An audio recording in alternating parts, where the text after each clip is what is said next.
वहां जो ईश्वर बैठे हैं वो ब्रह्मचारी, और ब्रह्मचारी का ये गुण होता है कि वो ऐसी महिलाओं से दूर है।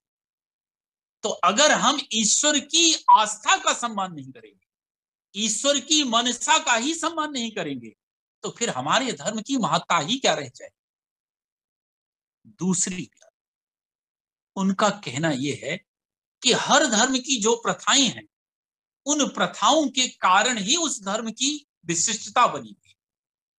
अगर कानून के नाम पर, मौलिक अधिकारों के नाम पर धर्म की उस विशिष्टता को ही समाप्त कर दिया जाएगा, तो फिर उस धर्म की महत्ता ही क्या बचेगी।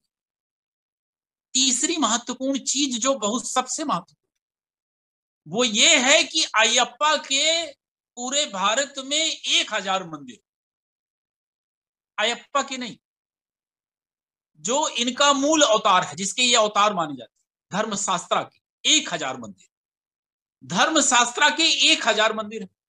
उन 1000 मंदिरों में जो धर्मशास्त्रा का अयप्पा वाला अवतार, वो अवतार ब्रह्मचारी है। जैसे विष्णु के 2 अवतार हुए, कृष्ण और राम। राम का अपना अलग चरित्र है, कृष्ण का अलग चरित्र है।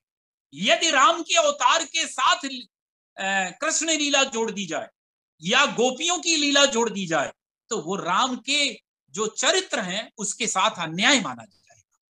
इसी तरह अयप्पा ब्रह्मचारी हैं, तो अगर उनके ब्रह्मचर्य का पालन नहीं किया गया, उनकी ब्रह्मचारिता का सम्मान नहीं किया गया, तो उनकी ख्याति तो वैसे भी नष्ट हो जाएगी।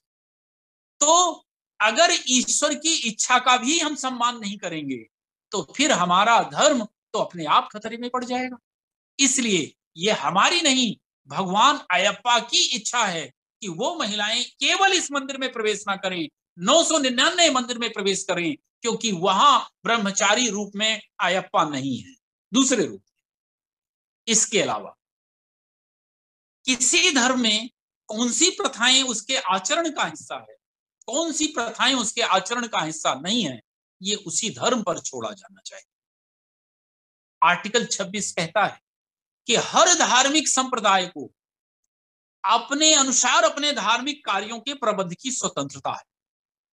तो हमें तो ये स्वतंत्रता दी ही नहीं जा रही है, हमारी स्वतंत्रता तो छीनी जा रही है। तो फिर धार्मिक कार्यों के संप्रदाय की प्रबंध की स्वतंत्रता आर्टिकल 26 में क्यों लिखी गई?